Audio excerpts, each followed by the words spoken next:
Hi అండి, నేను మీ అమరావతి పిల్ల. అడక్కడక్క మా పతిదేవుడు అదే మా వారండి. చాలా రోజుల తర్వాత దోసకాయ చట్నీ చేయి లక్ష్మి అని అన్నాడు. ఇంకా అడిగిన తర్వాత చేయకుండా ఉంటామా అండి. ఇంకా స్టార్ట్ అయితే చేద్దాము.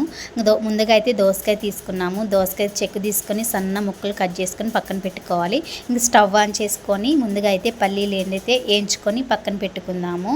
అదే బాండీలోకి కొంచెం ఇంకా మిర్చి ఇంకా దోసకాయ ముక్కలు కూడా నూనె వేసుకొని వేయించుకొని పక్కన పెట్టుకోవాలన్నమాట. నా దగ్గర అయితే రోల్ లేదు, అందుకని ఇలా మిక్సీలో వేయించుకుంటున్నాను.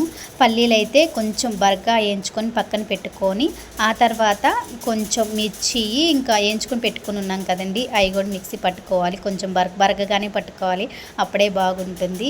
ఇంకన్నీ మిక్సీ పల్లీలు పౌడరు ఇంకన్నీ మిక్సీ పౌడర్ వేసుకొని పక్కన పెట్టేసుకున్న తర్వాత అదే బండిలోకి ఇంకా తాలింపు అయితే పెట్టేసుకోవాలి.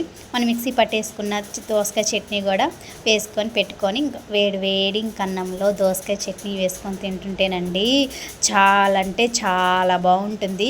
నాకైతే ఈ దోసకాయ చట్నీలోకి ఒకటైతే మిక్స్ అయ్యిందనమాట. అదేనండి వంకాయ వేసుకుంటే చాలా టేస్ట్గా ఉంటుందంట మా అమ్మ చెప్పింది. ఈ వీడియో నచ్చితే లైక్